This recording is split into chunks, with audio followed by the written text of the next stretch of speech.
Die Menschen sind gut, aber die Leute. So weiß es schon 1989 Helmut Metzger in dem gleichnamigen Buch. Und man wird sich wundern, da steht auch was drin über unsere Erde. Katz vor Zwölfe. Was nehmen sich in unserer Zeit die Menschen doch so wichtig heute?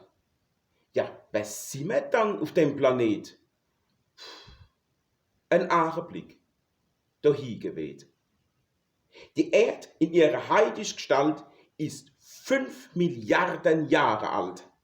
Was ist da, frage ich euch daneben, die ganz grad Spann vom Menschenleben? Nicht mehr als wie ein Wimpernschlag. Und wir glauben heutzutage, die Herren zu sein, verstehen die Uhr vom lieben Gott seiner Natur. Wir bringen Gift und Strahlengefahr, manipulieren's Leben gar, verseuchen's Meer, verpechten's Klima.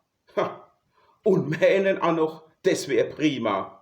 Man heißt's Fortschritt, das Gekränkel, und man denkt gar nicht an sein Enkel. Betrachten's Universum bloß. Unendlich weit, unendlich groß.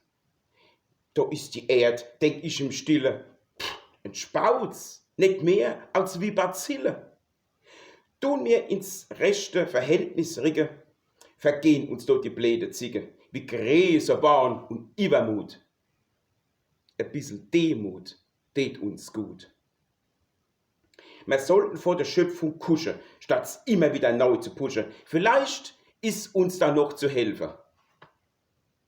Es ist 5 Minuten vor der 12.